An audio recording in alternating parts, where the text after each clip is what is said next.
ಶತಮಾನಗಳಿಂದಲೂ ಸಹ ವಿಜ್ಞಾನಿಗಳ ಮನಸ್ಸಿನಲ್ಲಿ ಅಚ್ಚರಿಯನ್ನ ಹುಟ್ಟುಹಾಕ್ತಿರುವಂತಹ ವಿಷಯ ಅಂದ್ರೆ ಅದು ಬಾವುಲಿಗಳ ವಿಚಾರ.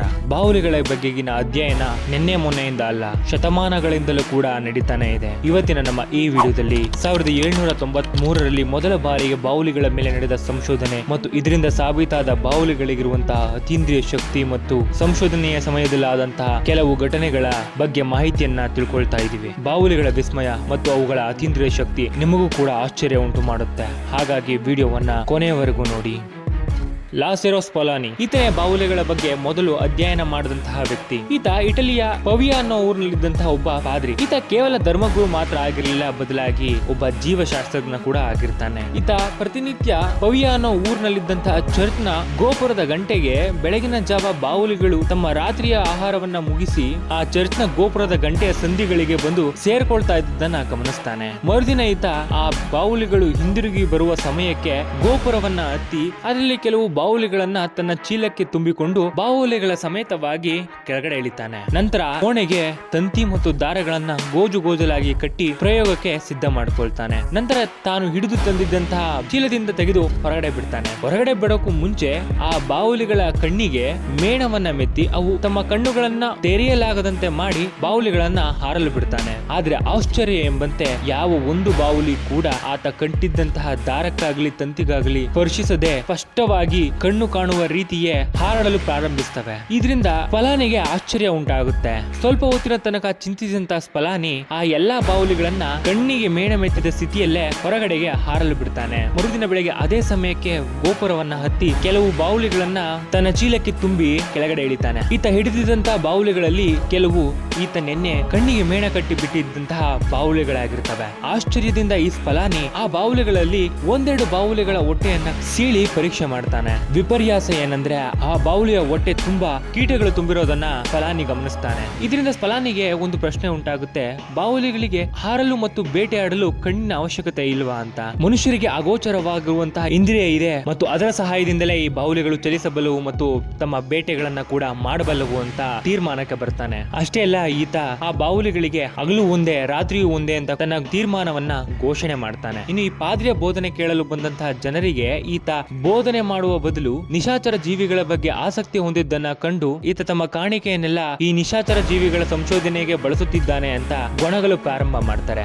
ಇದೇ ಸಮಯದಲ್ಲಿ ಸ್ವಿಟ್ಜರ್ಲ್ಯಾಂಡ್ ನಲ್ಲಿ ಚಾರ್ಲ್ಸ್ ಜೂರ್ನೆ ಎಂಬ ವಿಜ್ಞಾನಿ ಇರ್ತಾನೆ. ಸ್ಪಲಾನಿ ಬಾವುಲಿಗಳ ಮೇಲೆ ನಡೆಸಿದಂತಹ ಪ್ರಯೋಗಗಳನ್ನ ನೋಡಿ ಚಕಿತನಾದ ಈ ಜೂರ್ನೆ ಕುತೂಹಲಗೊಂಡು ಅವನು ಕೂಡ ಈ ಬಾವುಲಿಯ ಬೆನ್ನನ್ನ ಹತ್ತಾನೆ. ಈ ಜೂರ್ನೆ ಬಾವುಲಿಗಳ ಕಣ್ಣನ್ನ ಕಟ್ಟಿದಾಗ ಅವು ಯಾವುದೇ ಅಡೆತಡೆ ಇಲ್ಲದೆ ನಿರಾತಂಕವಾಗಿ ಹಾರಾಡ್ತವೆ. ಅದೇ ತಮಾಷೆಗಾಗಿ ಈ ಜೂರ್ನೆ ಬಾವುಲಿಗಳ ಕಿವಿಗೂ ಕೂಡ ಮೇಣವನ್ನ ಮೆತ್ತಿ ಬಿಡ್ತಾನೆ. ಆಗ ಆಶ್ಚರ್ಯ ಎಂಬಂತೆ ಈ ಬಾವುಲಿಗಳು ಕುರುಡರ ರೀತಿ ಕಿಟಕಿ ಗೋಡೆಗಳಿಗೆಲ್ಲ ಡಿಕ್ಕಿ ಹೊಡೆದು ತಡವರಿಸುತ್ತಾ ಹಾರಾಡಲು ಸಹ ಕಷ್ಟಪಡುತ್ತಿರುವುದನ್ನ ಜೂರ್ನೆ ಗಮನಿಸ್ತಾನೆ. ಇದರಿಂದ ನಿಜವಾಗ್ಲೂ ಜೂರ್ನೆಗೆ ಗಾಬರಿ ಆಗುತ್ತೆ. ಅಷ್ಟೇ ಅಲ್ಲದೆ ಈತ ಒಂದು ಇಂದ್ರಿಯದ ಕೆಲಸ ಇನ್ನೊಂದು ಇಂದ್ರಿಯ ಮಾಡುತ್ತಿದೆ ಅಂತ ಅಂದ್ರೆ ಜನ ಏನಂತಾರೆ ಅಂತ ಯೋಚನೆ ಮಾಡ್ತಾನೆ. ಆದ್ರೆ ವಿಜ್ಞಾನಿಯಾಗಿ ತನ್ನ ಪ್ರಯೋಗದ ತೀರ್ಮಾನವನ್ನು ಹೇಳದಿದ್ರೆ ಹೇಗೆ ಅನ್ನೋ ಒಂದು ಕೊರೆತ ಜೂರ್ನೆಯನ್ನ ಕಾಡುತ್ತೆ. ಹಾಗಾಗಿ ಜನ ಏನಾದ್ರೂ ಅನ್ಲಿ ಅಂತ ಗಟ್ಟಿ ಮನಸ್ಸನ್ನ ಮಾಡಿ ಜೂರ್ನೆ ತನ್ನ ಪ್ರಯೋಗದ ತೀರ್ಮಾನವನ್ನ ಜನರ ಮುಂದೆ ಇಡ್ತಾನೆ. ಈತ ಮಾಡಿದ ಪ್ರಯೋಗದ ವಿವರಗಳನ್ನ ಕೂಡ ಜನರಿಗೆ ತಿಳಿಸ್ತಾನೆ. ಆಗ ಜನರು ಪಾದ್ರಿ ಮತ್ತು ಈ ಜೂರ್ನೆಯ ಪ್ರಯೋಗಗಳಿಗೆ ವಿರೋಧ ವ್ಯಕ್ತಪಡಿಸ್ತಾರೆ. ಇನ್ನು ಜೂರ್ನೆಯ ಪ್ರಯೋಗವನ್ನ ಕೇಳಿದಂತ ಸ್ಪಲಾನಿ ಮತ್ತೊಮ್ಮೆ ಪ್ರಯೋಗಕ್ಕೆ ಇಳಿತಾನೆ. ಈ ಬಾರಿ ಸ್ಪಲಾನಿ ಬಾವುಲಿಗಳ ಕಿವಿಗೆ ಸರಿಯಾಗಿ ಹೊಂದುವಂತೆ ತಾಮ್ರದಿಂದ ಚಿಕ್ಕ ಚಿಕ್ಕ ಕೊಳವೆಗಳನ್ನ ನಿರ್ಮಾಣ ಮಾಡ್ತಾನೆ ಮತ್ತು ಅವುಗಳನ್ನ ಬಾವುಲಿಗಳ ಕಿವಿಗಳಿಗೆ ಇಟ್ಟು ಬಿಟ್ಟಾಗ ಬಾವುಲಿಗಳು ಸ್ಪಷ್ಟವಾಗಿ ಹಾರಾಟವನ್ನ ಮಾಡ್ತವೆ. ಆದ್ರೆ ಆ ಕೊಳವೆಯನ್ನ ಮೇಣದಿಂದ ಮುಚ್ಚಿದಾಗ ಆ ಬಾವುಲಿಗಳು ಕುರುಡರಂತೆ ಹಾರಲು ಸಹ ಕಷ್ಟಪಡ್ತಾ ಇದ್ದದನ್ನ ಈ ಸ್ಪಲಾನಿ ಗಮನಿಸ್ತಾನೆ. ಮತ್ತೆ ಈ ಸ್ಪಲಾನಿ ಜೂರ್ನೆಯ ತೀರ್ಮಾನವನ್ನ ಸರಿ ಅಂತ ಪ್ರತಿಪಾದಿಸ್ತಾನೆ. ಮೊದಲೇ ಸಿಟ್ಟಲ್ಲಿದ್ದಂತಹ ಜನ ತಮ್ಮ ತಾಳ್ಮೆಯನ್ನ ಕಳ್ಕೊಳ್ತಾರೆ ಮತ್ತು ಪಾದ್ರಿಯ ವಿರುದ್ಧ ತಿರುಗಿ ಬೀಳ್ತಾರೆ. ಈ ಪಾದ್ರಿ ಧರ್ಮ ಬೋಧನೆ ಮಾಡೋ ಬದಲು ನಮ್ಮ ಧರ್ಮದ ಆಚಾರಗಳನ್ನ ವಿರೋಧಿಸ್ತಾ ಇದ್ದಾನೆ ಅಂತ ತೀರ್ಮಾನ ಮಾಡಿದಂತಹ ಜನರು ಆ ಕಾಲದಲ್ಲೇ ಪ್ರಸಿದ್ಧ ವಿದ್ವಾಂಸನಾಗಿದ್ದಂತಹ ಜಾರ್ಜ್ ಕುವೇರ್ನ ಬಳಿ ಹೋಗ್ತಾರೆ. ಈತ ಒಬ್ಬ ಫ್ರೆಂಚ್ ನ ವಿಜ್ಞಾನಿ ಆಗಿರ್ತಾನೆ. ಈತನ ಬಳಿ ಈ ಸ್ಪಲಾನಿ ಮತ್ತು ಜೂರ್ನೆ ಮಾಡುವಂತಹ ಉಚ್ಚಾಟಗಳನ್ನ ಜನರು ವಿವರಿಸ್ತಾರೆ. ಆಗ ಈ ಕುವೀರ್ ಈ ಇಬ್ಬರು ವಿಜ್ಞಾನಿಗಳನ್ನು ಕೂಡ ದೂಷಿಸಿ ತನ್ನದೇ ಆದಂತಹ ಹೊಸ ಸೂತ್ರವನ್ನ ಹೇಳ್ತಾನೆ. ಅವನ ಪ್ರಕಾರ ಬಾವುಲಿಗಳಿಗೆ ಅಸಾಧಾರಣ ಸರ್ವಶಕ್ತಿ ಇದೆ ಮತ್ತು ಬಾವುಲಿಗಳು ಗಾಳಿಯಲ್ಲಿ ಹಾರಾಡುವಾಗ ಅವುಗಳ ರೆಕ್ಕೆಯ ಮೇಲಿರುವಂತಹ ರೋಮಗಳಿಗೆ ಮುಂದಿರುವ ವಸ್ತುಗಳ ಅನುಭವವಾಗುತ್ತೆ. ಅಷ್ಟೇ ಹೊರತು ಅವುಗಳ ಕಣ್ಣಿನ ಕೆಲಸವನ್ನ ಕಿವಿ ಮಾಡ್ತಾ ಇದೆ ಅನ್ನೋದು ಹುಚ್ಚಾಟ ಎಂದು ಈ ಜಾರ್ಜ್ ಕುವೇರ್ ಹೇಳಿಕೊಡ್ತಾನೆ. ಇದರಿಂದ ತಮ್ಮ ಧರ್ಮಶ್ರದ್ಧೆಯ ಪ್ರತಿಷ್ಠಾಪನೆ ಆಯಿತು ಎಂದು ಭಾವಿಸಿದಂತಹ ಜನರು ಈ ಕುವೇರ್ನ ಮಾತುಗಳನ್ನು ಒಪ್ಪಿ ಈ ಸ್ಪಲಾನಿ ಮತ್ತು ಜೂರ್ನೆಯನ್ನ ಅವಿವೇಕಿಗಳು ಎಂದು ತೀರ್ಮಾನ ಮಾಡ್ತಾರೆ. ಇನ್ನು ಸುಮಾರು ವರ್ಷಗಳು ಕಳೆಯುತ್ತವೆ. ಈ ಪಾದಿ ಸ್ಪಲಾನಿ ಹೇಳಿದ್ದು ಸುಳ್ಳೇ ಇರಬಹುದು, ಆದ್ರೆ ಕುವೇರ್ ಹೇಳಿದಾಗ ಎಷ್ಟು ಸತ್ಯ ಪರೀಕ್ಷಿಸದೆ 150 ವರ್ಷಗಳು ಅದನ್ನೇ ನಂಬಿದ್ದೇವಲ್ಲ ಎಂದು ವಿಜ್ಞಾನಿಗಳು ಈ ವಿವಾದಗ್ರಸ್ತ ಬಾವುಲಿಯ ಸಂಶೋಧನೆಯನ್ನ ಮತ್ತೆ ಕೈಗೆತ್ತಿಕೊಳ್ತಾರೆ. ಡೆನ್ಮಾರ್ಕಿನ ವಿಜ್ಞಾನಿಯಾಗಿದ್ದಂತಹ ಸೆವಿನ್ ಜೇಗ್ರಾಫ್ ಬಾವಲಿಯ ರೆಕ್ಕೆಗಳಲ್ಲಿದ್ದಂತಹ ಸ್ಪರ್ಶ ಸಂವೇದಿ ನರಗಳನ್ನ ಶಸ್ತ್ರಚಿಕಿತ್ಸೆಯ ಮೂಲಕ ತೆಗೆದು ಹಾಕ್ತಾನೆ. ಅನಂತರ ಆ ಬಾವುಲಿಗಳನ್ನ ಹಾರಲು ಬಿಟ್ಟಾಗ ಸ್ಪರ್ಶ ಸಂವೇದನೆ ಇಲ್ಲದ ಬಾವುಲಿಗಳು ಮಿಕ್ಕ ಬಾವುಲಿಗಳಂತೆಯೇ ಅಡೆತಡೆಯನ್ನು ತಪ್ಪಿಸಿ ಲೀಲಾಜಾಲವಾಗಿ ಹಾರಾಡ್ತವೆ. ಕಿವಿ ಮುಚ್ಚಿದಾಗ ಮಾತ್ರ ಯದ್ವಾತದ್ವಾ ಹಾರಾಡ್ತವೆ. ಹಾಗಿದ್ರೆ ಬಾವುಲಿಗಳ ಸ್ಪರ್ಶ ಸಂವೇದನೆಗೂ ಹಾರಾಟಕ್ಕೂ ಯಾವ ಸಂಬಂಧವೂ ಇಲ್ಲ. ಕಿವಿ ಮುಚ್ಚಿದ ಕೂಡಲೇ ಬಾವುಲಿಗಳು ದಾರಿ ತಪ್ಪುವುದರಿಂದ ಎದುರಿನ ಪದಾರ್ಥಗಳಿಂದ ಬರುವ ಯಾವುದೋ ಸದ್ದಿಗೂ ಬಾವುಲಿಗಳ ಕಿವಿಗೂ ಸಂಬಂಧವಿರಬೇಕು.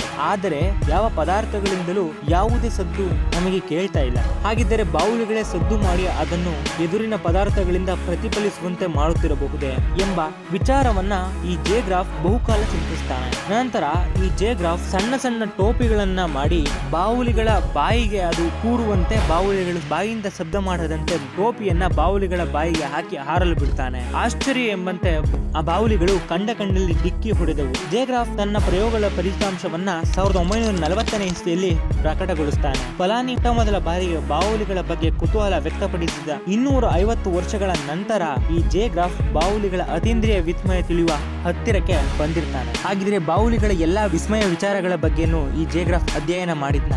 ಇಲ್ಲ.